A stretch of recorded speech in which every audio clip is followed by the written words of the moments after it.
Hi again, I'm Mike Roberts, Head of the Electronic Music Department here at the Guildhall School, introducing the second of two film-related masterclasses recently presented at LSO St Luke's. We're particularly excited to have partnered with Soho Editors, Europe's leading production and post-production agency. Gaining an insight into the process of directing and editing a film is essential for everyone involved in the film industry, including musicians. So given we now offer film music as a principal study degree discipline, it made perfect sense for us to work together on this. Presenting this masterclass in filmmaking is Soho Editors Master Trainer and Film Director John Williams. With 18 years experience of music videos, commercials, short films and feature films, and working with bands such as Coldplay and Radiohead, John is a multi-award winning director with accolades from Cannes, MTV and the Edinburgh Film Festival to name but a few. I personally found this session really inspiring, but speaking to those who attended from a purely filmmaking perspective, I know that John's expertise is right at the cutting edge of their discipline. If you benefit from this masterclass, please like, share and hit subscribe. For now, I know you're going to enjoy it as John explores the art of filmmaking. Do join me in welcoming to the stage, John Williams.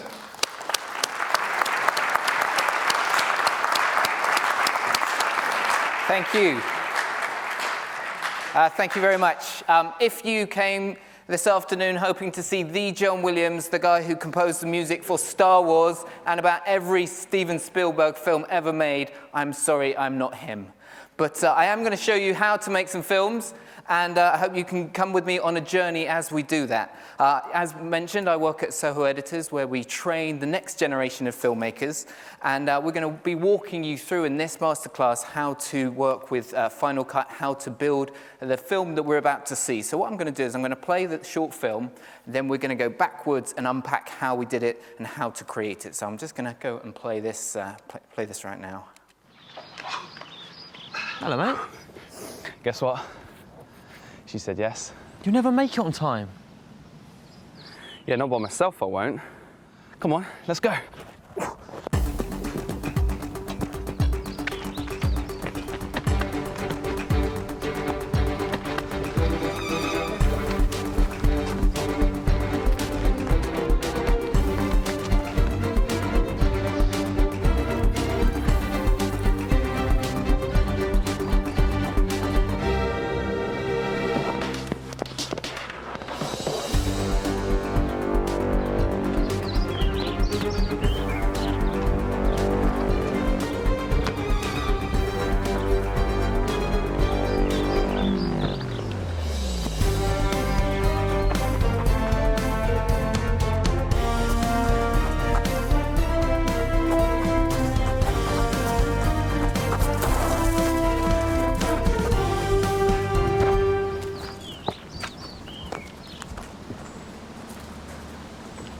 Hey. Hi. I made it. Yeah, just in time.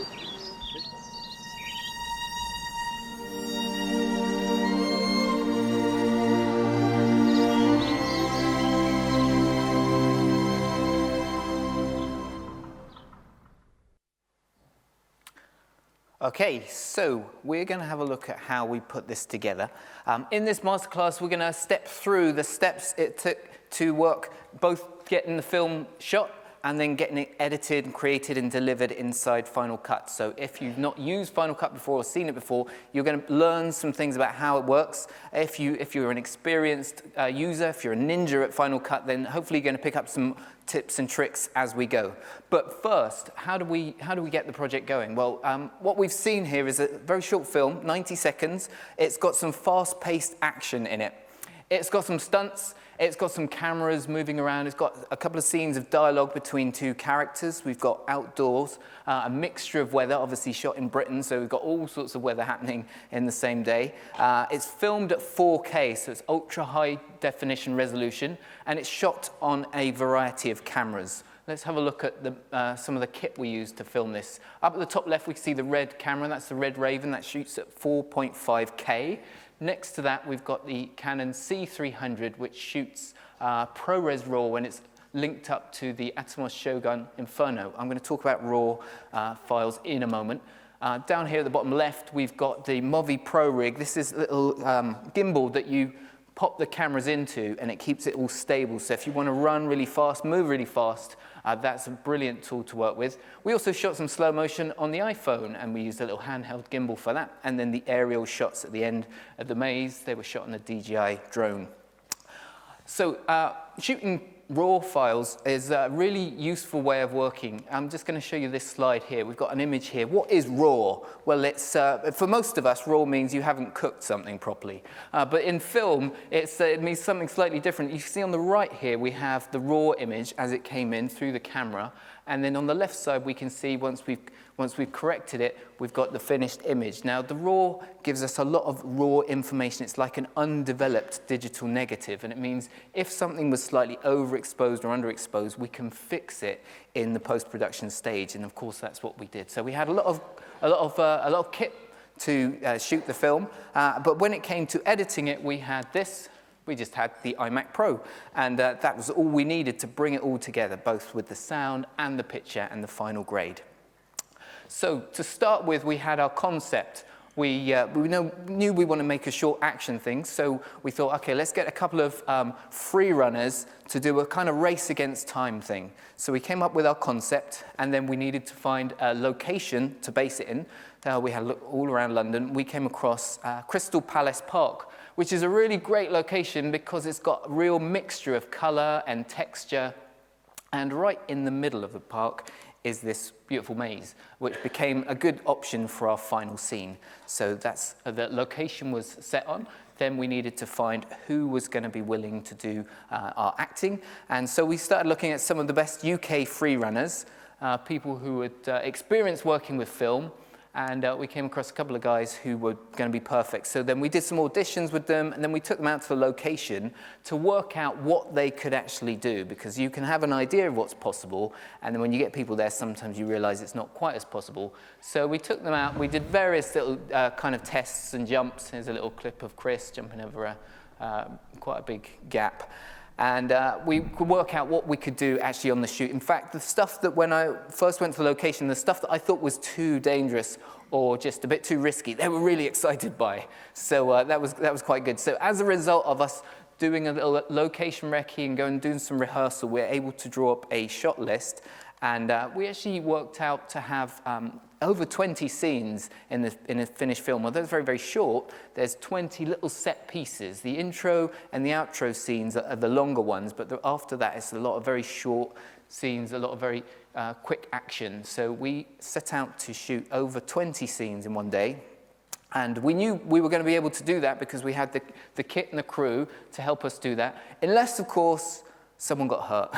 If someone died, then that would obviously ruin the plan, but everyone was kept safe, so we were able to shoot everything as planned. I'm going to just play a little behind the scenes making of video now, some of the footage, and just talk through how that went. So if we have a little look at this.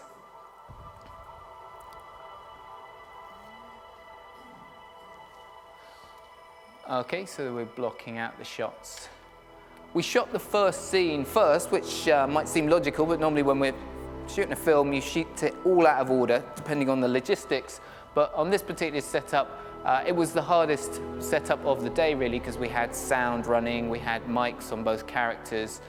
We wanted to shoot it ideally in the morning time. We wanted to get the kind of, sunrise, but we didn't quite get the sun at that time of day. But that was fine, because I knew we could fix that in Final Cut later. You can see the Movi Pro in some of these shots, the guy running around behind with the camera there in the Movi Pro. He's got about £100,000 worth of kit inside of that thing. So he's running off concrete blocks. He's taking a bit of risk. Behind him is someone pulling focus. Behind him is someone with a mic recording the sound. Behind him is someone saying action, cut, shouting in their ear.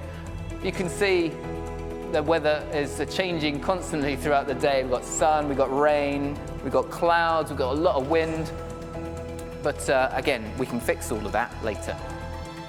And yes, there's a few jumps where they are using big crash mats because they're having to do the same action again and again. Maybe they've got the director saying, do it again, do it again, do it again, go faster. So obviously, to keep everyone safe, there's crash mats out of shot wherever possible. So we managed to shoot all the scenes in one day. We had about a 12-hour day. And at the end of that, then the next challenge is, well, how are we going to cut this down to 90 seconds? So that's what I'm going to step you through now. How do we do that? And I'm going to jump over into Final Cut to start the process. Inside Final Cut, I have a library here called Just In Time, which is the name of the project, and I have an event here that's empty at the moment called Media. So first up, I want to actually start by bringing in all of my media. I'm going to hit Import Media, and I'm going to go and navigate to my media location. Inside here, I can see different media. For example, I can see drone footage. I can select on there and see there's some of my footage of the maze from the drone. And I go down to red, have a look, and there's so my red footage. Here's one of my last shots, one of my shots of this guy appearing. So I've got all the media here. I want to import it into Final Cut. Rather than doing it a clip at a time, I'm going to select each of those folders, and that's ready to go. Now, over here, I've got options of how do I bring the media in. This is known as media management. Now, in Final Cut, it can copy all the media to the library, which makes a copy of it and puts it all in one place, which is a really easy way to organize all of your media. Or you can choose to leave files in place, which means you manually choose where the files are. That can be useful if you've got huge amounts of media and you want it to be spanned across different drives. I'm going to choose leave files in place because I've got some very big files here. I've also got this option here, keywords. This is a really useful organizational feature. We're going to dip into this a little bit more in a moment, but for the time being, I'm going to have it keyword from folders. That means when I bring in the media, it's automatically going to make keywords for each of these folders, and that's going to be really helpful. So all I need to do now is hit Import Selected. That comes straight into my media, and I can skim and have a look through here. I've got all the rushes, all the footage from the different cameras. If I open up this media event, I've got C300, I've got my drone, I've got my iPhone, I've got my red. I can click on that, and now I'm seeing only the shots that were filmed on the red camera. Obviously, loads and loads. So to organize, what I want to start doing now is I want to start putting things into the scenes that they were shot in. Before I start editing, it's really important that I start organizing. So I'm going to start by selecting this. I know this is scene 1 because I shot it and I remember, but if not, I can always have a look at the clapperboard and I can see there's a big scene 1 there. So I'm going to select this, hold down Command. I'm going to select all these clips from scene 1, which there's a few on this camera. And once that's done, I'm going to go up to press this keyword button, and I can add a keyword. It's already keyworded red because they're from the red camera, so I'm going to add a second keyword, which is going to be called scene 1, and hit return. Down here now, I have a new keyword called scene 1. If I select on it, now I'm seeing only shots from scene 1. Well, in scene 1, like most of the scenes, we had multiple cameras rolling, so I'm going to go back up to my what's called the B camera, my second camera, which is the Canon C300, and go and find my scene 1 shots from here. I think these part way down, so that's scene 1, shot 1, so I'm going to select that. If I hold Shift and select the last one from scene 1, which is there, select that, I've got all those selected. I want to put them also into the scene 1 keyword. Instead of remaking a keyword, you can see I've got a shortcut here, so I can just press Control 1, and now they're added to the scene 1. If I select scene 1, then I've got both shots from both cameras. I've got all of scene 1 now organized. It's very, very easy. What I'm going to do next is I want to go and do the last scene, actually, which is scene 22, the maze scene. These are the two biggest scenes, the first scene and the last scene, so I'll do those first, then everything else will be easier. This time, I'm going to change my view from the film strip view, which is nice and visual, to the list view. If I go over to the list view, I get a lot more information, what's known as the metadata, and I'm going to list this by the start time. And we started filming in the maze around about 10:30. There I can see 10:30. I can select on that clip. That's definitely a maze shot. And we were there for a couple of hours till about 12:30. There's 12:30. Shift select. So I've got all of the maze shots. There were 3 different cameras running there, and I've got all of them. All I need to do now is go up to my keywords, and I can call this scene 22. I'll just call it maze. Hit return, and now all of my maze scenes are now organized. I'll just pop that over into the film strip view. So I've got all of scene 1, I've got all of the maze, and that's easy for me to start working. One other method I'm going to show you is a smart collection. This is really useful because if I go and choose to create a smart collection, I can create a search for media based on the type of media that it is. I've got different options here. I could search for the media based on a name. So certain cameras may have a certain name or an extension that I could search for, or they may be types of media like just audio or just video. I'm going to go and use this format info button, and I'm going to choose video frame rate. Now, we shot everything at 29.97, so if I do a search for everything that's not 29.97, that's instantly going to show me all the clips that were shot at a different frame rate, which in this case would be slow motion shots. So I've created a smart collection that's looking for everything that's not 29.97. I'm just going to rename this to slow mo, because that's much more logical.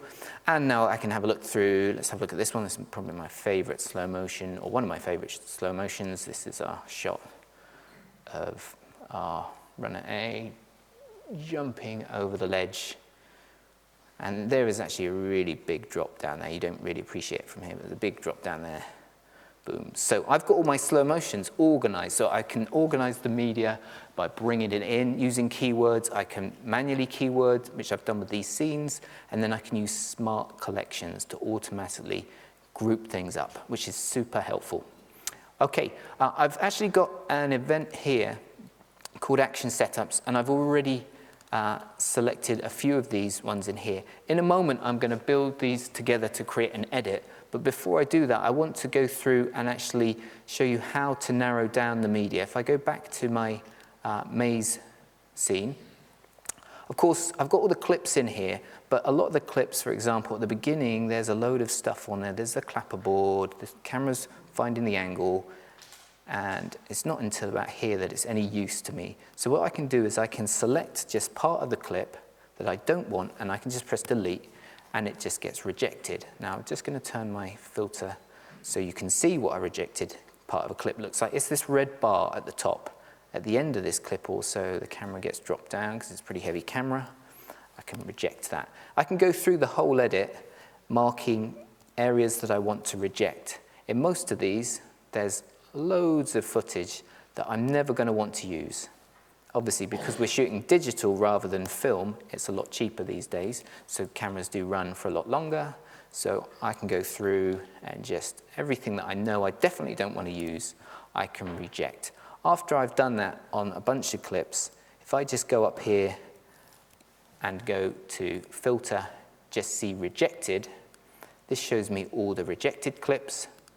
If I show all clips, I see everything. What I want to do is actually have it hide rejected. That means every time I reject a bit, it doesn't get shown here. It doesn't delete the clip, it just deletes that part from the visualization that we see. So we've got a lot less media to look at. And whenever we bring in footage, whether it's a film or a documentary or just some home video, the amount of footage you're going to use in the edit compared to the amount you bring in is a huge ratio. So the sooner you can cut things down, the better. And if there's entire shots that you don't want, say I'm not too keen on this shot, you can just select the whole shot and reject it. Again, it's not deleted, it's just hidden from the view. So that's using rejects. What else we can do is we can favorite, and that's a really useful way of working. So for example, I've got this medium shot here of the guys entering the maze and running around.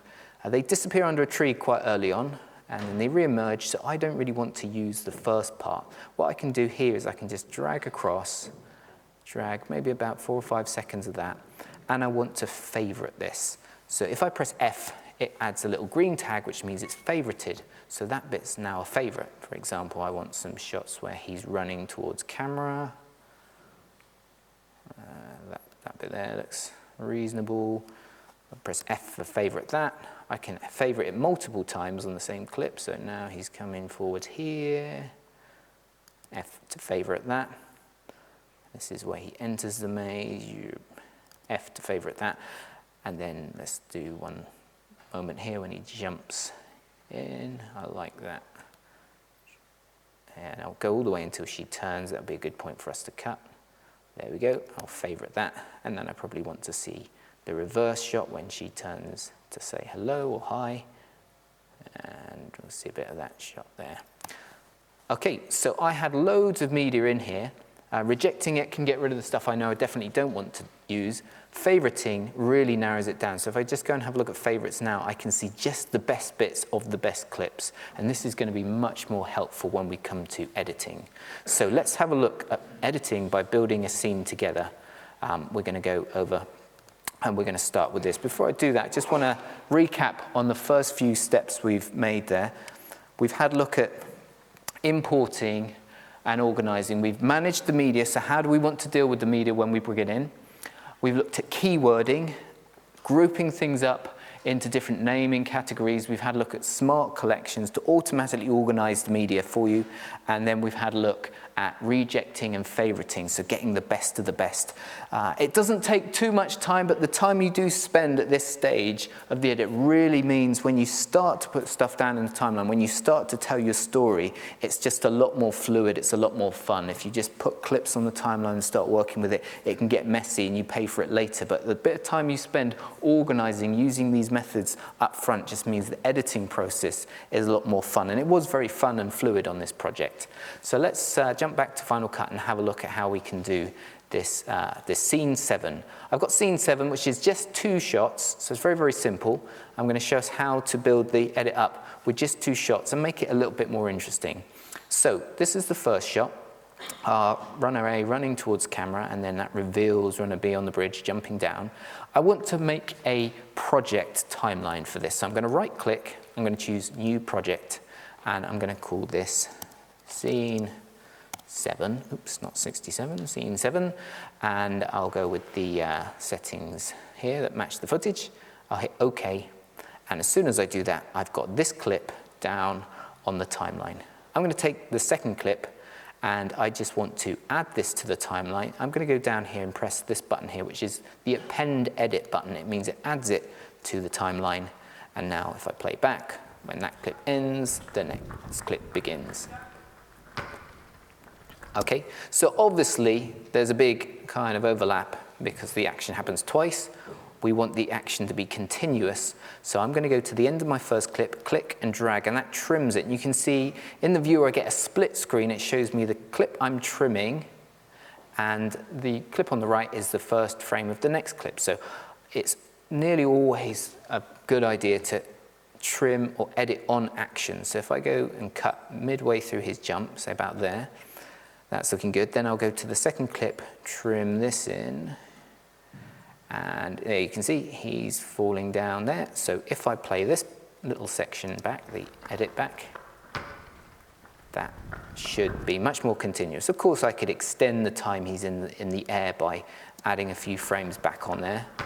Feel like a bigger drop. And I'm going to trim off the end of this clip because that's much longer than I want. Okay, so that's my first edit. I want to spice it up a little bit. I want to add a punch-in shot, a closer shot of him jumping off the bridge there. Now, I don't have any more shots here. We only had 2 shots of this particular action scene. But I can create a new shot because this footage is very high resolution. So what I'm going to do is I'm going to go back up here, and I want to grab just the bit when we see him just before he's jumping, around about there. So I can hit I to mark an in point, move along, O to hit an out point. So I've selected just that part, and I want to punch that in round about here, just before the orange guy leaves frame. So that's it. So with that clip selected, I can go down here and I can go and choose to insert that. I'm just going to insert that to the timeline, and we'll see it just cuts in.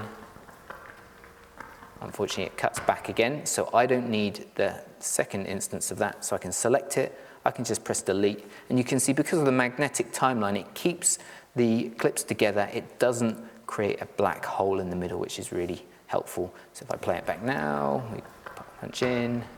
So I've just got an extra shot in there, and for this sequence, it's really helpful because we want to have a lot of cuts. We want to keep the tempo up. So if we didn't have enough shots, we can create new shots by reusing shots. I'm going to select this clip. I'm not quite done with it. I want to also resize it a little bit. So I'm going to go over here and open up my inspector. I'll go over to the video options and I'm going to scale that up and bring that up to about maybe 130 or so. And so now as I play through, it just comes into a slightly tighter shot and then continues on. Again, a bit too long at the end, trim that down. And that's now starting to run a lot better. Okay, I've got scene 15 ready as well. I've already favorited my shots in this one. There was a lot more shots and takes here, but I've narrowed it down to my favorite shots. This is one of my favorite scenes in the film. It's just a short little action bit. I'll play it back.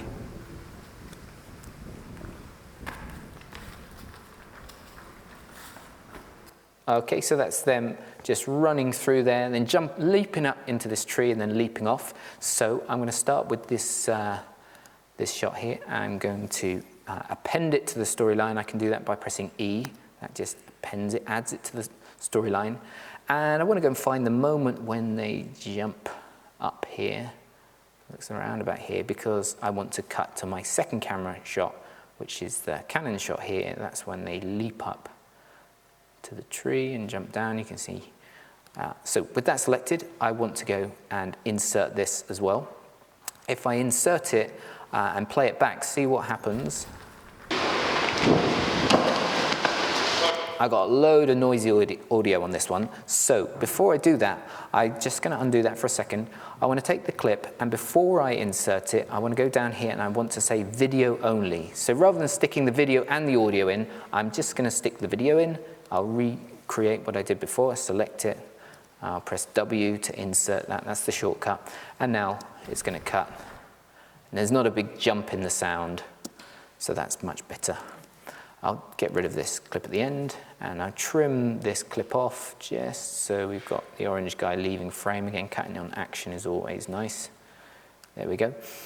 Now, the audio, there is a nice bit of kind of atmospheric sound coming from here with the wind rushing through the leaves and some steps.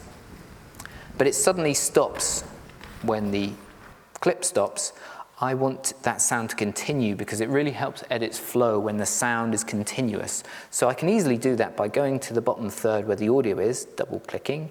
That expands the audio, and I can just trim only the audio part out. This creates what we call an L cut. It looks like an L. You can do the same at the beginning. I don't need to on here, but that would be a J cut. And this is what really helps edits flow. If the video, if the sound and the picture start and stop at the same time, it feels like you've just put a load of shots next to each other and it's quite jumpy. As soon as you've got J cuts and L cuts, you've got a much more fluid edit.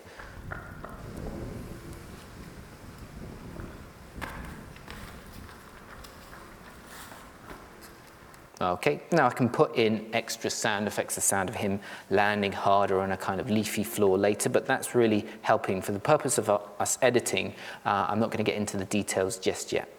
I do want to, again, add another shot to keep the energy up. If I go up to my event viewer here, I have another take, which was actually a mistake. This is one of the guys made a bit of a mistake, so we reset it there. But I actually like the way this shot starts because the camera's lower. I like that. So I want to go and add this to the beginning. So I start down low, and then I come out to the wide, and then I go to the shot of them jumping up the tree. This time, I'm not going to insert it.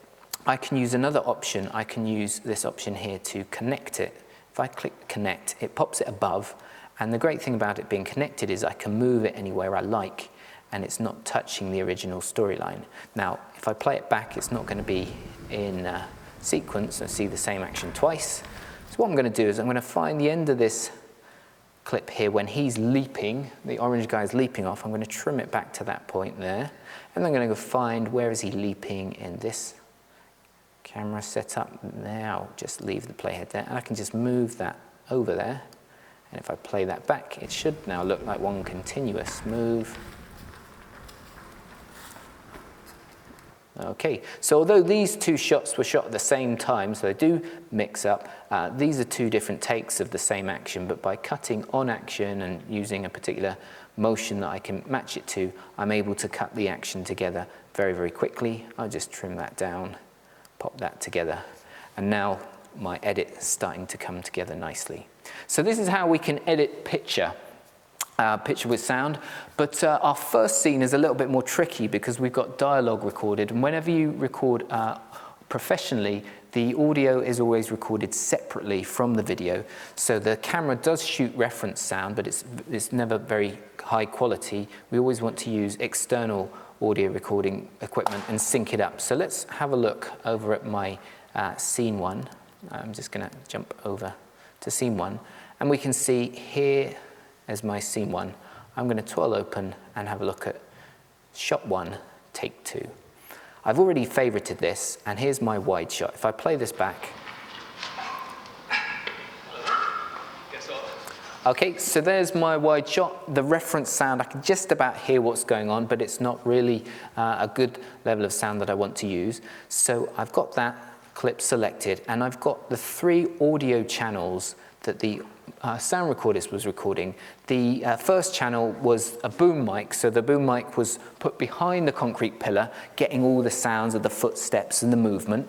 And then I've got my first channel, my channel 2, which is on our main guy here, the guy in orange, and the third channel is on the guy in blue.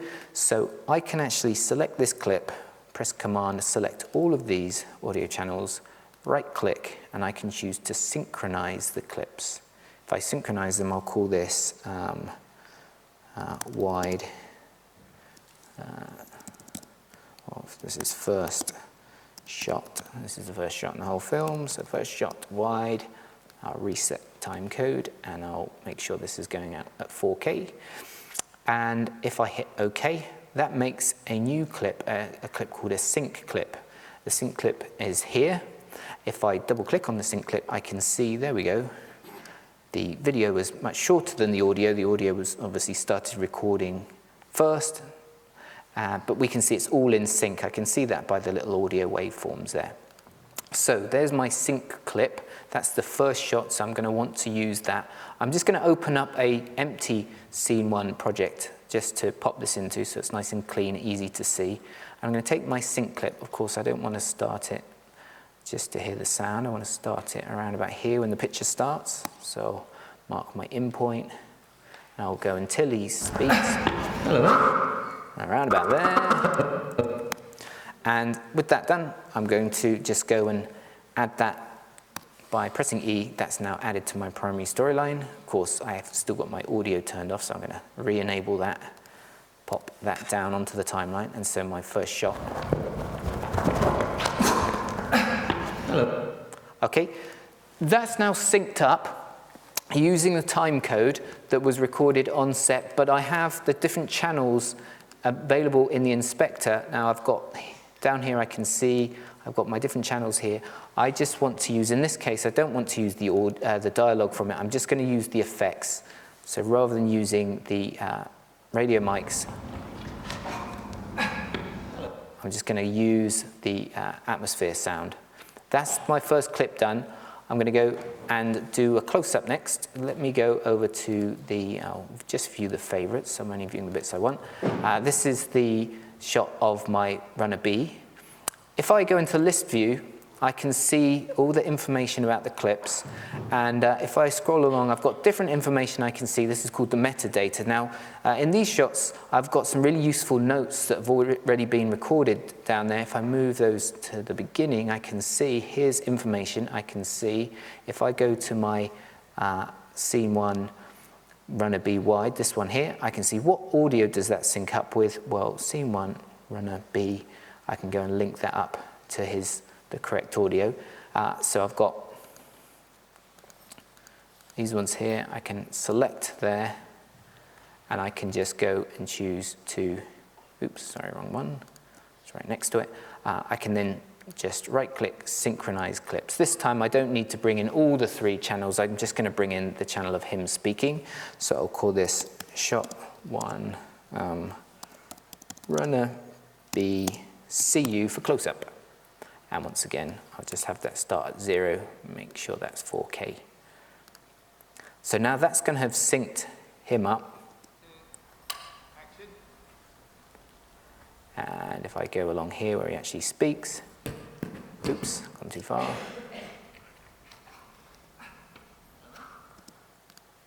Okay, I can mark in, and out. And make sure I've got the right audio coming from here. And I can go and add that to the timeline. I'm also going to press E, that's added. I'm not going to do it for the other one. I've actually already done it already. So if I have a look down here, I've got runner A, there's his section. I can select that if I play it back. Guess what? She said yes.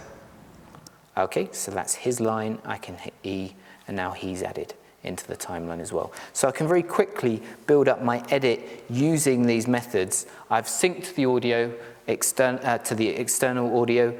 I've got that in the timeline. Of course, if I wanted to keep the Atmos on there, I could keep running it through and having it cut underneath. I can have it dip in and out. I'm going to add an atmosphere sound later on just to keep it flowing through. But we can see we can start building up the edit very simply using these methods. And that's what we're going to continue to do in a second. Before I go any further with this, I'm just going to jump over to a work in progress edit. So edit in progress. Just open up this one. You can see here's one I conveniently did earlier. And so this, I've got various scenes and shots already edited in together here. But if I wanted to work in a very organized way, once I've done each scene, I could compound the scenes by grouping them together. And that's what I've done with scene one. If I go into the scene one compound, I've actually got that whole scene all edited together, and I can go and just insert that at the beginning of my timeline. If I select that there, I'm just going to go and insert it at the very beginning. So if I play that back now. Hello, mate. Guess what? She said yes. You never make it on time. So you can see that's a compound clip. If I double click it, I can go inside to see all the attributes that make it up, all the different clips. If I come back outside, it's compounded. The great thing about a compound clip is if I have a scene that's compounded, like this one here, this is about 3 or 4 clips compounded together, I can move it around, and this becomes a really great tool for storytelling. If you've got scenes and you want to think, what would it be like to put this scene later on in the film, or put this scene earlier? I don't have hundreds of clips and all their audio that I have to select and move up and down. I can just have it compounded and I can move it around. And we did that a lot, not with the first scene and the last scene because they were pretty set, but all the action pieces between, we could play around and decide what's the best structure for them. So that's working with the compound clips. So in recap of that, we've had a look at editing the image by creating a timeline, appending clips, which is essentially adding them to the timeline one after the next. We've looked at inserting clips, so you've got a sequence going and you think, oh, I want to have another shot. Let me cut away to something here. It's inserting.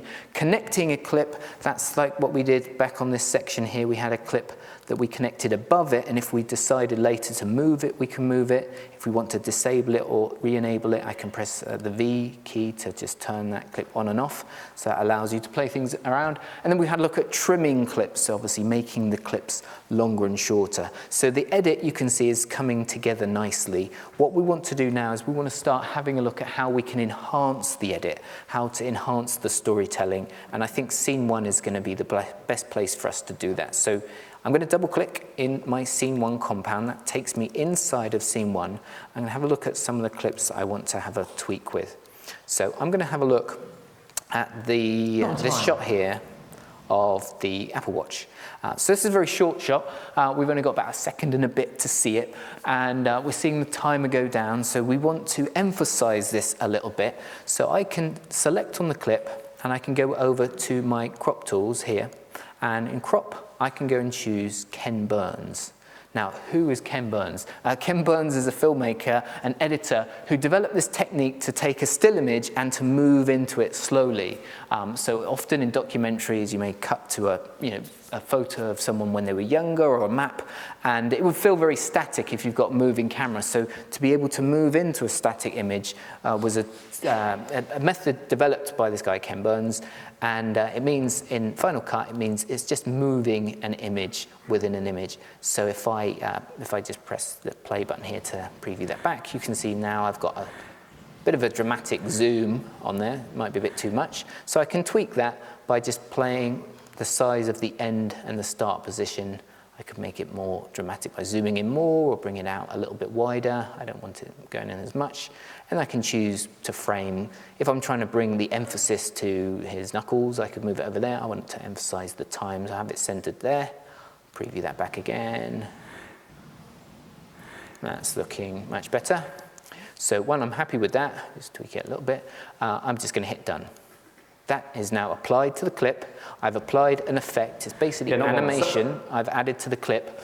I don't need to do any rendering. I don't need to do any previewing. In fact, what you're going to see throughout this session is me adding more and more effects and not needing to do any rendering at all, because Final Cut is fast, but of course the iMac Pro is incredibly fast, so it means we can edit very, very fast. So that's a very simple, straightforward effect. Let's go and have a look at one that's a little bit more complex. I'm going to go back to my first shot. Now, if you remember earlier, I said the first shot, we were hoping to get something happening in the sky. But as you can see here, it's very overcast and it's white there, which is probably the most boring color in filmmaking. So we need to fix that. I'm going to fix that by adding an effect. If I go over here, I can open up my effects browser, and I've got all different sorts of effects that I can apply. For example, focus effects. You can see I can change the focus on a shot, blurs. I can add color corrections, color looks onto things. We'll do with color next, but I'm not going to work with the color just yet. What I want to do is I want to go down to this keying category. Now, keying is the process of selecting a color or a range of colors and making those colors transparent. So you're removing them and you're going to replace them with something. That's what a normal keyer does, but we have this thing called the Luma keyer, and the Luma keyer looks at luminosity, which is basically bright and dark areas. So if I take the Luma keyer, click it, drag it onto the clip, it's applied the Luma keyer. I'm going to open up my inspector and see the settings for the Luma keyer. So the Luma keyer, what I want to do is I want to make the white transparent and keep everything else. So I'm going to pop on this alpha mode here. I'm just going to invert it, and you can see if I move this dial up here, I'm just making the white areas brighter, which is what I want. And if I bring this one down a little bit, I'll make the dark areas darker. And that's now starting to look like a reasonable matte, which is what we want. If I go back to see that, that's looking, it's starting to look right. I've got lots of tweaking tools I can play with. I won't go too much into the details, but you can see here I can just shrink the edge down so the edge looks a bit better. I'm not going to go too far because it's really only when you put the background in you decide the final levels you want to use. So once I've got that in there, I do want to go and pop in a background. So I'm going to go back to my browser, back to my scene one, and have a little look in here. I've got a sky image somewhere. Here we go. Here's my sky image. So I want to go and just connect this to this clip. So there's the sky. Boom, boom, boom. Suddenly the weather was a lot better. Okay, it's not totally convincing yet, so I want to do a few tweaks. So I'm going to press Shift and F. That will match frame to find my original frame there. I'm going to drag that one down and pop that beneath the other ones. Just let me zoom down here a second and go and grab that other clip. Oopsie. I mean, it is fast. I wasn't quite as fast as when I was actually editing it. I wasn't quite working at this speed. I had more than 90 minutes to edit it, but now I'm rushing as fast as possible. There we go. So pop that in, and I can just tweak it. I could add blurs and different things to it. Oh, I think all I need to do on this one is just bring the opacity down a touch. Okay. Probably about 50 or 60. It's just enough to give me some shape and some color in the sky, and that's really helping. So I've done an effect there by keying out the white, replacing the sky, blending it back in with the original a little bit. Of course, I can play that back, and that's starting to work. If I now select these clips, I can make a compound clip by right-clicking and choosing New Compound. So we had a look at compounding earlier. This is how you make one. You just select as many clips as you want. They could be stacked on top of each other. They could be along in time. And I'll call this shot 1 VFX. And when I hit OK, instantly, that just gets condensed down to one clip. That's my compound clip. Now, also, the advantage with working with a compound clip in this case is that I want to add a bit of a move to it. I want to have the camera slightly creeping in and moving up. So I'm going to do it this time manually. I'll select the clip, I'll go over to my inspector. I'm going to keyframe the scale. So this is the scale value here. It's currently 100%. If I press this button, this drops a keyframe. And a keyframe just means I'm going to record the value, the scale in this case, at this moment of time. It's 100%. If I go to the last frame, I can then scale that up, probably about, oops, wrong one. Scale them all up. Don't want to make everyone look wider. Bring it up there, about 106, 107%, something like that. And also, I want to move it up a little bit. Oops, I have done it on the wrong parameter there. Sorry, guys. Reset that one. I want to change the position as well, so I'm going up to position. I'm going to drop the keyframe there. And I'm going to go to the end frame. And I'll move the position up a little bit like that. So if I select the clip and press the question mark key, it's just going to play the clip back. Oopsie, I have definitely still messed that one up.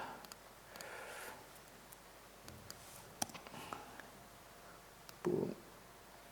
Right, something like that. Okay, and you can see that's as simple as that. Obviously, I'm going to do some more tweaking to get that right, but you can see how quick it is to do quite an advanced effect. This is something you'd normally have to send somewhere else or to someone else to spend a day or so to create, but you can see I've done all that inside of Final Cut. What's particularly amazing about this, actually, is that this is a ProRes RAW shot. So I've got the ProRes RAW shot at 4K. I've got two versions of the shot, plus a sky. I've got a keying effect. I've compounded it all. I've added some animation. I'm pressing playback, and it's playing back real time. So it's doing all of that real time. No rendering. I'm running everything at better quality. This is really incredible speeds we're getting out of this system. So that has now fixed a couple of shots in there. I can just jump back. That takes me to my edit in progress. So that's the result of the little effect I've done. There's my little move. There's a couple of other things I want to do. I've got a slow motion shot in here somewhere. Where is my slow motion shot? That was a slow motion shot, but it's actually been popped in at normal speed. So I want to slow it down. Now this shot was filmed on the iPhone at, I think, 240 frames a second. So I can use those frames inside Final Cut and slow them down. I want to have it start real time, but when it gets up here, around about here, I want it to go slow motion. So let's go and change. I'm going to change my tool to the range selection. I'm going to click and drag across somewhere about there. And then I can go up to my retime tools. I've got a whole selection of tools here to speed up, to slow down, to dynamically change the speed. I'm going to go slow 10%. As soon as I do that, only that section of the clip is slowed down. So if I play back,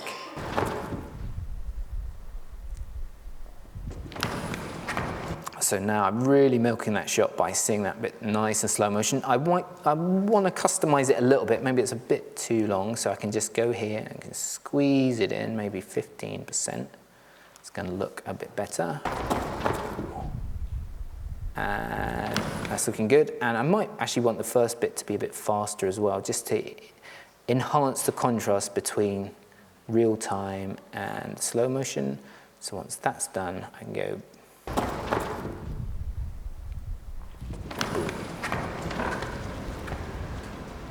And of course, there's one I did earlier. Fantastic. Okay, so that's adding effects to clips very, very quickly, very efficiently, and all of that just is running real time. I'm not doing any processing. Of course, one other effect is the color work that I need to do. And my final scene, because it's got 3 different cameras running, they all look slightly different, and particularly when we were at the maze location, the sun was coming in and out behind the clouds, so the shots look quite different. If I open up this compound clip, I can see the shots. If I just play back a little bit of that.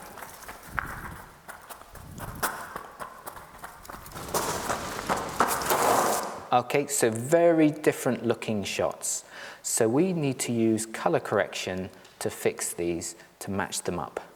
I'm going to go and do this shot first, the medium-sized maze shot.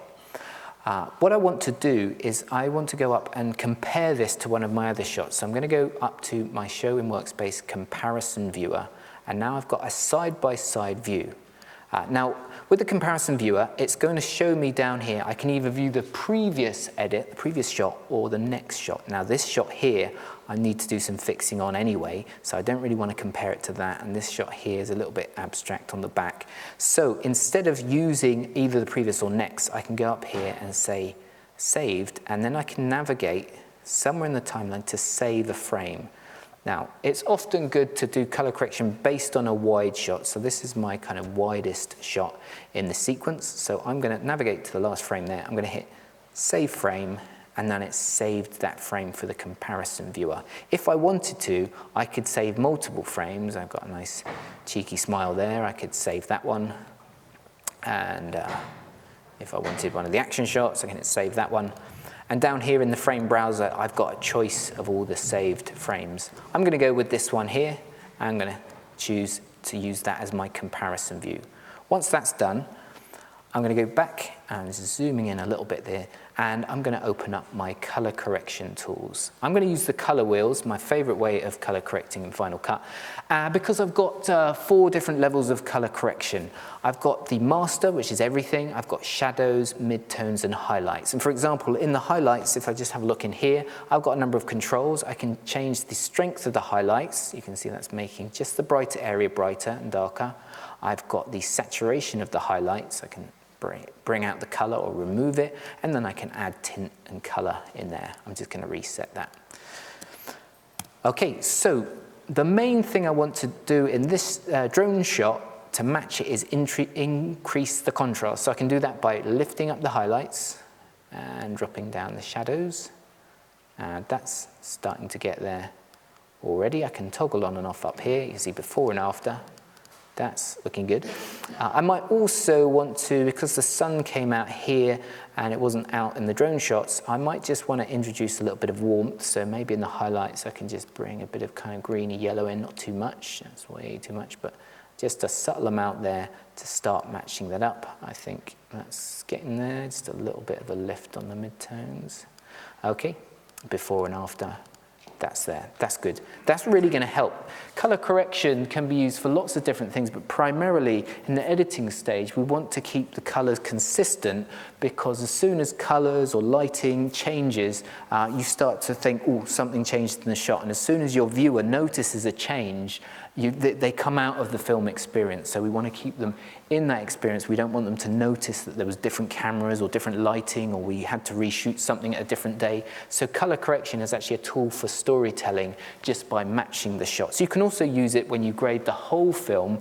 You can give it a whole kind of look, because maybe you want it to feel like it was a film shot in the 70s or something. You can apply different overall looks, but in terms of a shot-by-shot, color correction is a really useful storytelling tool.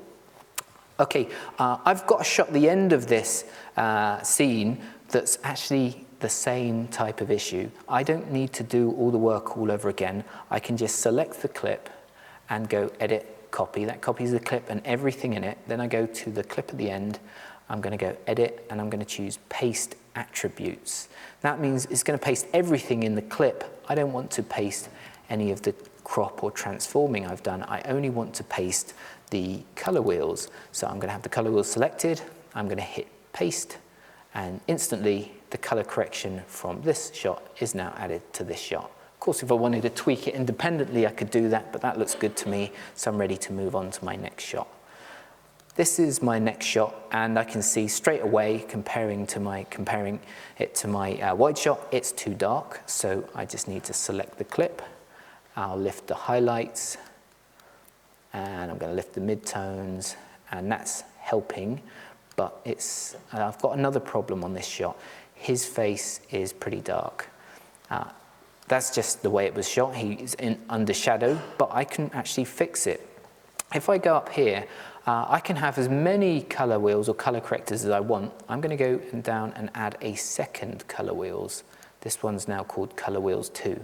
But Color Wheels 2, I don't want to affect the whole image. I just want to press this button to add a shape mask. And you can see I've got a new shape, it's a circle, and I'm going to position that over his head. The inside area is going to be the area that's completely affected. The outside circle is going to fall off. So for example, if I were to make it all brighter, you can see it's only affecting the center fully, and outside that it filters off. So that's now on there. I want to lift up the highlights. That's definitely helping, and the midtones. And now, if I toggle on and off, I've really brought the brightness of his face up. Maybe I'll bring the shadows down just so it's still got as much contrast as it should have, but now I've got a lot more information I'm seeing in his face. That's great, although the problem is the shot, of course, is moving, isn't it? So I need to get this shape moving. I can do that by going over the shape mask, pressing this keyframe button again. This is going to mean every change I make, it's going to record. So I'm going to go a few seconds on and say, okay, he's moved there. He's come a bit closer, so he's got a bit bigger. And then I'll go to my last frame. He's a bit closer. He's moved a little bit bigger. And I'll go back nearer the beginning. He's obviously moved again. He's a bit smaller. And right back to my very first frame. There we go. So if I select that clip, press question mark just to play just that clip back, I can see that's fixed it. Of course, with that out, without that on, he is a bit in shadow. That's definitely helped. So you can see the color correction tools here, really, really powerful in helping match up shots and helping fix problem shots like we had here. I'm just going to remove my comparison viewer. I'm going to have a look at our last shot to color correct. This is one of the shots from the Canon C300. So what I'm going to show you in this clip is that I'm going to open up the scopes and I'm going to show you what's called the RGB parade. This all looks very technical. This is how the image is made up of red, green and blue. This is what we're seeing on the screen. Now on this little scale here, 0 is the black point and 100 is the white point. And this image here doesn't have anything that's very black and anything that's very white. And because it's a raw image, so we've got a lot more control in it. If I compare it to one of the other shots here, you can see that's much more expanded. But the raw image, like I said earlier, is raw camera data. And so if something was overexposed, which often it is because the sky could be too bright, or underexposed because it's a bit too dark, we can now have a lot more control to bring things up and down so we can add our color corrections here. Now, I'm not going to use the color corrections this time because I want to show you one other feature inside of Final Cut. If I have my clip selected and I go into the information panel here, I've got camera LUT. And this is LUT stands for lookup table, and different cameras have different profiles, different looks on them. So there's built-in profiles inside of Final Cut. And I'm going to go to the Canon Log 2 because that's the Canon lookup. If I select that, it automatically applies the correct look for that. So that's what it looked like actually on the day. You can see it's really expanded the scope out here, which is a lot more accurate. But if I decided I wanted to still tweak it, I can still go in here and say, oh yeah, make the brights a bit brighter, or still make the shadows a bit darker, or maybe add a bit more saturation. I've still got all that control, but that just pops out instantly. So that's a really helpful way of working, you can see, because I've got a couple of those shots, the other one's been fixed as well. So that's pretty much bringing my whole edit together. So if I go back out to my view here, I can see my edit. It's coming together nicely. If I have a look, of course, everything I've done inside the compound clip is, sure enough, reflected in the edit straight away. So that's working with effects. So let's have a little recap on that. We've had a look at enhancing the picture. So we've enhanced the picture by adding effects. We've got a whole host of effects that we can apply in real time. We've had a look at keying, so removing a color. In the case that we looked at, removing the sky and replacing it with another sky. We've looked at retiming, so changing the timing of a clip, speeding clips up, or in this case, we slowed it down. We've looked at compounding clips, so getting multiple clips together, compounding them into one clip for easy organization. And then, of course, color correction. We've had a look at color correcting to help things flow and to tell the story. So what we're going to look at next is sound. Of course, there's a lot we can do with sound. So I want to jump back into Final Cut and have a look at a more complete edit. I've got my final film here. Okay, so this is what the final film is looking like. I've unpacked the compound clips so I can see all the clips independently. And I want to bring in an atmos because, for example, there's certain things that were shot without any sound. And so I want to add a continuous atmos sound to bring everything together. I could use various libraries and go and record things, but actually in Final Cut, I have this sound effects category here, and I've got loads of sound effects here that I can just go and grab. So this is really quick and easy. I'm going to type in, I want a kind of birds there. I've got a couple of birds effects. Now the first one here, if I preview that. Ooh, that's a bit loud, isn't it? That's vicious birds. That one is only 7 seconds. I want the second one because it's 54 seconds. So I'm going to use this one, and I want to connect it. So I'm going to select this one. In fact, I can just drag it down and have that connected beneath. Obviously, it's not quite long enough, so I can select it, I can copy it, I can paste it. I've got two there. I'm just going to blend them together so they're just cross-fading a little bit. And of course, this one is too long, so I'll strip that down, fade it out slightly at the end, and probably it'll be easy for me to compound these. So if I press Alt-G, that's the shortcut to compound, I'll just call this Birds Atmos. And now I've got my Birds Atmos running behind. So if I play that bit again.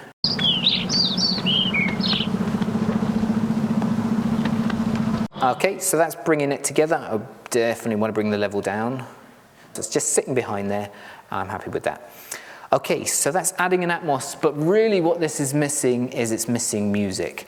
Before I bring the music in, what I actually did on the actual project, I had the edit like we've got here, and I went and exported it. So let's have a look at the exporting options. It's as simple as just clicking up here and choosing which way we want to export. I'm going to choose Apple devices because that's going to make me a small version of the file. I'm going to go into settings, and I can choose different settings from here. I want to make it an MP4 because that'd be nice and small. I'll keep it a good quality, and I'll leave the resolution it's set for there. And I can just go and choose where that goes. I could export that straight into the library or somewhere else. And when I hit share, that just gets exported very, very quickly. I'm not going to do it now because I've already exported that one plenty of times. But that's all I need to do is to send over to Jono, who is the composer of the music. So I sent him this film, and then he composed the music to it. He obviously saw the main beats and the moments where he could make his dramatic score. He worked on that. We went back and forward, and then he sent me his music at the end. The music was actually recorded just earlier in the first session, so I'm going to go and bring that music in. I'm going to select the work in progress. Command-I is the shortcut to import. I'm going to go into music, and in there I've got final stems. I'm going to select the final stems because inside there it's got, looks like 5 stems. A stem is each individual sound part has been recorded separately. So the strings, which were performed on stage, the brass, and then some synths and some drums and an effects return. I've got all these things here. So I'm going to have the final stems selected. I want to leave them in place. I do want to have them keyworded from folder because that's easy to find. But this time, I'm going to use this option, assign roles. Roles is a way of organizing the type of sound you bring into Final Cut. You can change it once the sound is in Final Cut, but if you do it at the beginning stage, it's really helpful. So I'm going to tell Final Cut, this is music. So it applies a music role to it. And we'll see how useful that is in a second. If I hit import selected, those stems come in. If I go to the keyword that Final Cut's made for me, I can see my stems. I'll just pop them into list view for a second. And so I've got my 5 stems. Now I want to add all of these at the beginning because Jono has very helpfully started them all from the very beginning of the timeline. Although his music doesn't start until these guys do their first jump, it's all going to sync up from the beginning. So I will start with the brass, and I can just press Q. That's the shortcut for connect. Drums, Q, FX, Q, strings, Q, synths, Q. I've added them all in. You can see them all now. They've got their own little waveform. If I were to select on one like the drums, press Option S, I'm only going to hear the drums. Okay, so this gives me a great way of organizing. If I wanted to jump over, I've got this thing called an index, which allows me to see the different types of sound I've got here. And if I wanted maybe to move the music at the top, I can just select that and pop the music up a little bit or the dialogue down. I can reorganize all of these roles very, very easily. So the colors are, as you can see there, music is coming through as green, the effects is coming through at this kind of darker cyan color, and then dialogue is blue. So everything's organized there. Once that's all together, I want to just compound the whole thing for my final mix, my final export. So I'll press Command A to select everything. I'll press Alt G to compound it, and I'll call this master mix, and I hit OK, and that's instantly compounded that into my master mix. I'm happy with that, but I might want to do a little bit mixing on the sound. So I've got this other option inside the index called Show Audio Lanes. What's that mean? Well, click on it, and I can see now each of those roles comes through as a lane. So for example, my dialogue, which I can see here, which is blue, is all on its own. If I decided the dialogue is too quiet, Hello, mate. Guess what? I could bring the dialogue up a little bit. If I decided my effects and Atmos is too loud, birds are still too loud, aren't they? So I'm going to bring them down a little bit as well. And then the music, I definitely want that to be loud.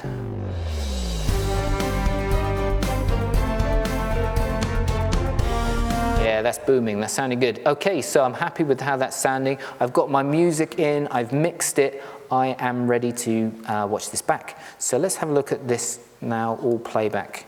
I'm going to roll that from the beginning. Hello, mate. Guess what? She said yes. You'll never make it on time. Yeah, not by myself, I won't.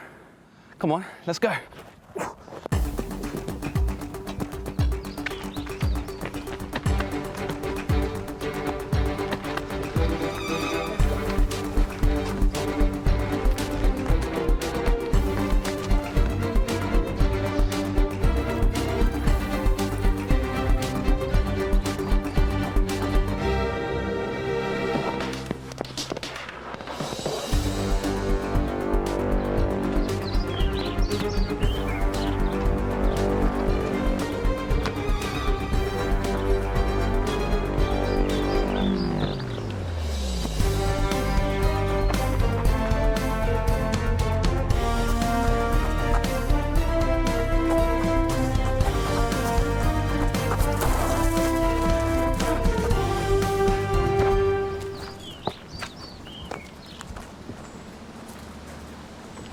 Hey, Hi.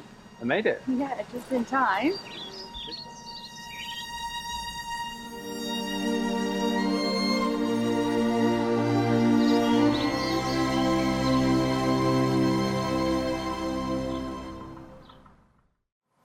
Okay, so let's just have a little recap on what we've done there. We've had a look at working with sound. We've added the Atmos. Like I said, that could have come from any place. It could have been recorded on location as a wild track. It could have been brought in. We brought it in from the Final Cut library.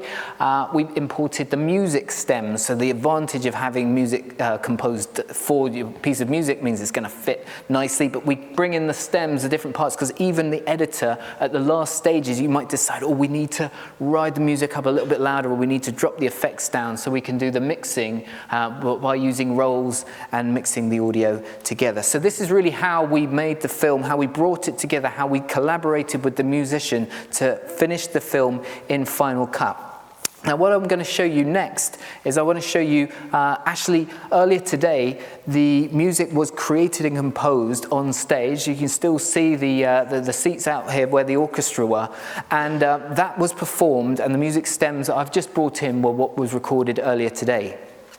Also, though, there was iPhones on pretty much every musician recording their performance. And what I'm going to attempt to do is pretty much a live edit of all of that footage. So we're going to bring that in. Before we do that, though, I just want to show you a bit of a short little edit called Behind the Music. So this is how the music was created. So I'm going to just roll that now, and then we'll have a look at editing all the footage together that was shot earlier. I'm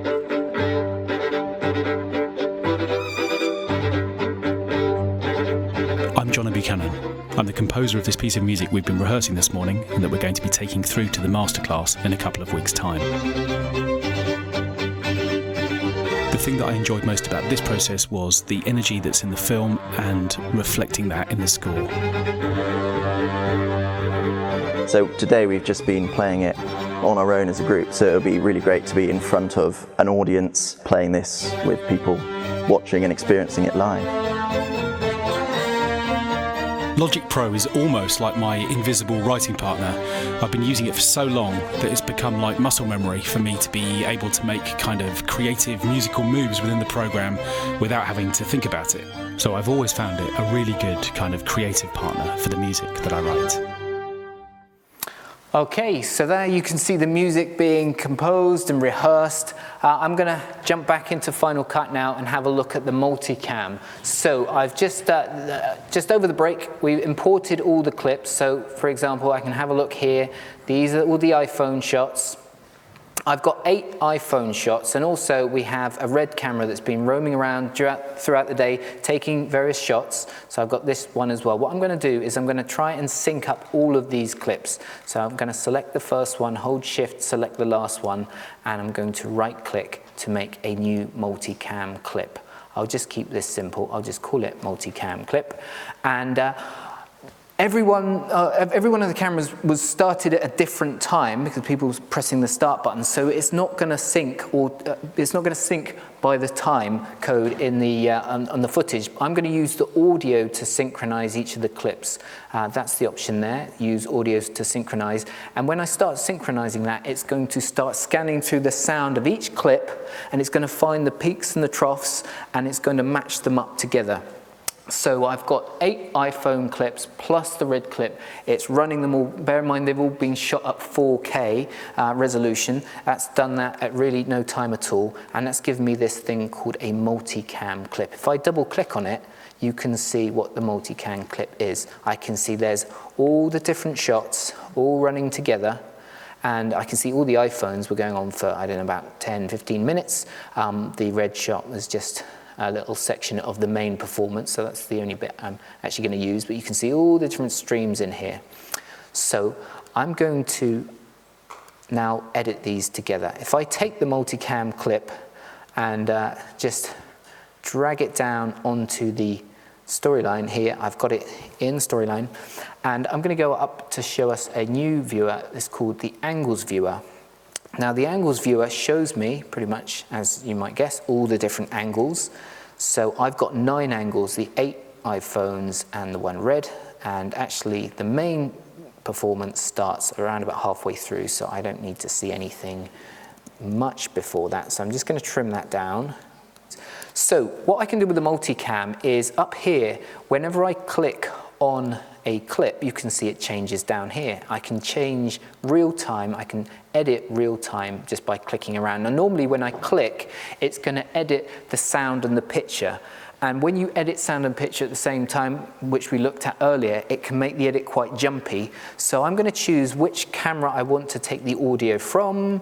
And I listened to this just a few moments ago, and I noticed that when the cameras are really near to like the violin sounds really loud. So if I go over to my conductor, then at least I know when I am on him, he's pretty much in the center of the action, so everything else should be normal. So I'm going to choose him, but I'm going to choose this button here. So now it's only going to cut video. You can see the audio there is green. That means it's taking the audio from that camera, but it's going to cut whichever picture I want. So if I start, I'm going to start here, for example, and play back. As I'm playing back, I can choose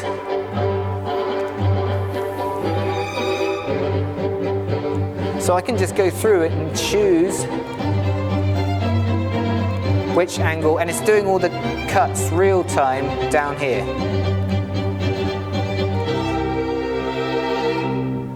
I'm going to go to the brass.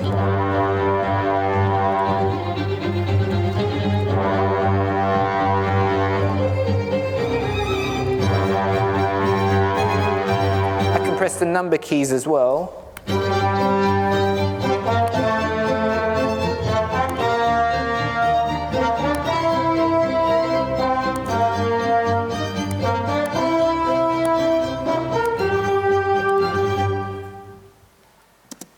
Okay, and my edit is done. You can see while I was pressing the buttons through, it was doing the cuts.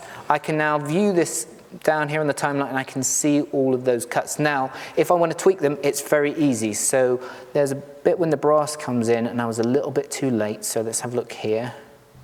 Just a few frames too late. So I can just hover over there and I can roll the edit back so it just comes in a little bit earlier. I can do that anywhere I want to change the edit. I can just roll it across. Because it's keeping it together, it's rolling the edit, not trimming it, it's not affecting the audio. Of course, I don't want to take any of the audio out because that's creating the spine of our edit here. That's really helpful. Now, I might want to change some shots around. So, for example, here, I don't want to see the conductor at this point. I want to see one of the performers. So I can select the clip down here, and then up here, if I just press Alt, I might say, I want to go and see these strings. And it's just going to, oops, let me leave my playhead over the clip. And now it's switched that out for that shot. I don't want to end on those strings. I want to end maybe on the wide, so I can Alt-click on that. So very quickly, I've built the edit together and that's running through. But I want to add more than just the iPhone shots. I'm going to go up into my event and you can see I've got some cutaways that were also filmed earlier today. So I want to go and use these cutaways to start dropping in some other shots. So I'm going to go to cutaways. I'm going to choose favorites because I've very quickly gone through these and found some ones that I want to use. For example, here we go, exteriors. I've got a couple of exterior shots. So St. Luke's earlier today, a couple of shots there. Which one should I'm going to go for this one, I think. So I want to pop this one in. I don't want to insert it, I want to connect it. So I'm going to go select that clip, press Q, that's connected. So now we're opening with an exterior of St. Luke's, that's good. Then I'm going to go interior, I think. Oh yes, let's have some audience, some of you lovely people. Let's connect that in. If you look close enough, you might see yourself. Time lapse of things being set up. There's people moving around very, very fast. Okay, so I'm making a little mini sequence of these cutaway clips even before we see the orchestra.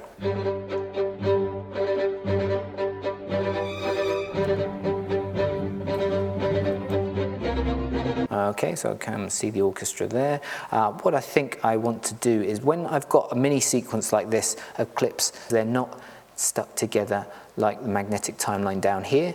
I can easily resolve that by selecting the clips, right-clicking, and choose to create another storyline. Now, when I've got another storyline, this is a secondary storyline, I can move the whole storyline as a group, but also now I can trim the clips in it, which is much, much more useful. I want to kind of cut on the beat a little bit.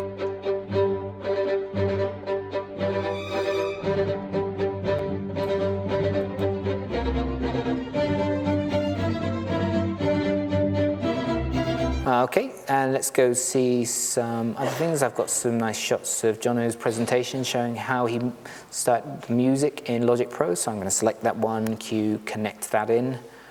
What else am I going to go to? Let's go and see. He's pressing some keys there. See if I can get that in time with something. Maybe I'll pop it in time with that note. Okay, that's looking good. And I'm going to pop in. I think I've got a night shot of exterior night, or not night, but dark. It's dark out there now. Be prepared when you go. Okay, so I'm going to pop that one in. Maybe a bit later when it's getting dramatic, I think.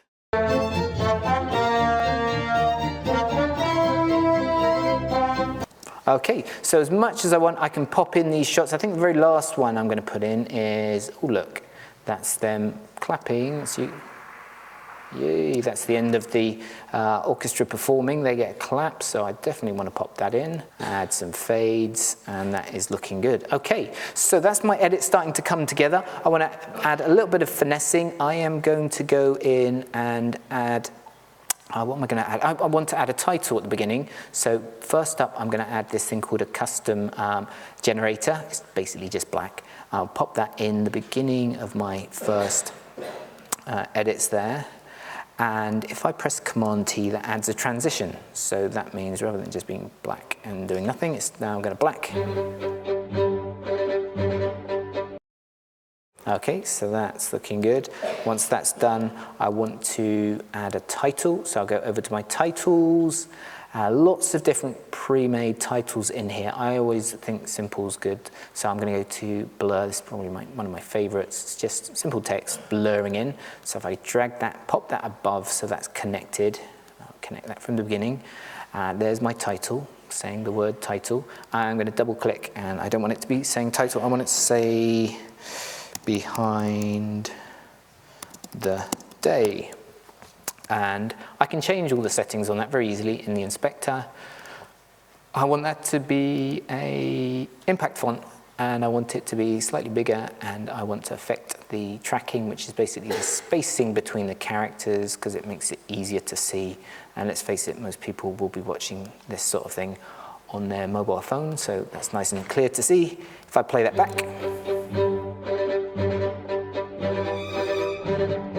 Okay, that's coming together nicely. So you can see in no time I'm able to put this edit together. What's really actually surprising me here is that we've got 8 streams of the iPhone footage. I've connected in some other streams. I've got this generator, I've got this title, I've got these red clips going in there. If I play this back,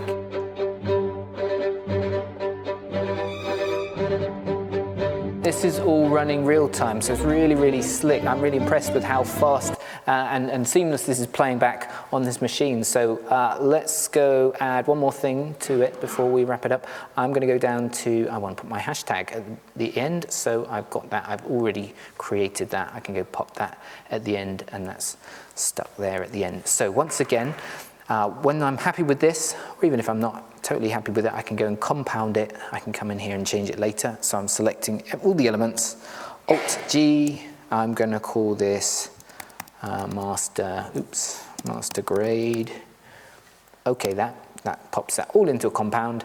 And because I've got all the different footage, I haven't got time to go through and grade in each individual clip to match them up and to color correct them, so I'm going to do this very quick and easy. I'm going to go into my effects, and I want to search for an effect, teal and orange. If I type in teal, I see teal and orange, which is a color corrector. You can see it's quite a strong look. I can pop that on there. Now everything has this look, which is basically adding some orange to the highlights and this kind of tealy blue color to the shadows. It's a bit too strong. So if I select it, go up to my inspector, I can say, oh, it's a bit too much, bring the amount down. That's none at all, about halfway, I think. That's very quickly just going to bring everything into the same sort of color tone. That helps the edit flow a lot better. I think I'm going to add something else. I like a vignette. So if I go type in vignette, so there we go, there's my vignette. If I drag that, pop that on there, now I've got a nice little vignette. Again, it's just bringing everything together. If I toggle the effects, this is going to toggle both of the effects on and off at the same time, and that's really helping. So I've literally put this together in, what's that, about 10, 15 minutes. It could do with some tweaking here and there, but let's have a look at how that's running back now. I'll run that back.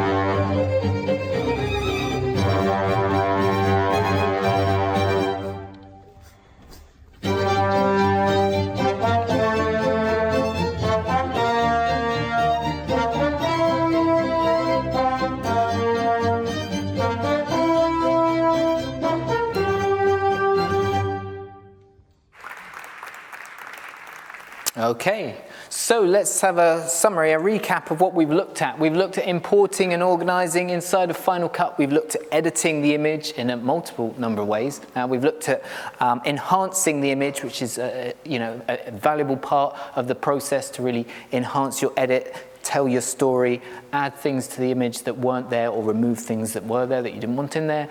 Working with sound, both sound effects and music and audio recorded, exporting the final edit, and then in this case we've looked at multi-camming, taking multiple clips and working very, very fast. That's pretty much sums up what we've looked at today. I hope this has given you some insight into how fast and efficient it can be working with Final Cut. As I said multiple times, we've worked on many, many different formats. Everything's at 4K resolution. It's all running back real time on the iMac Pro, so it's a real pleasure to work with. In about 90 minutes, we've created a 90-second short film and a kind of behind the scenes of the music here. We've been working as fast as I possibly can go, and we've had no problems at all. Everything's been running real time without any rendering. So I hope you've learned something from this. I hope this has perhaps inspired you to make some of your own films or work with music and see how you can get creative with using these tools and these tips. So I do want to thank you very much for listening, and yeah, thank you very much.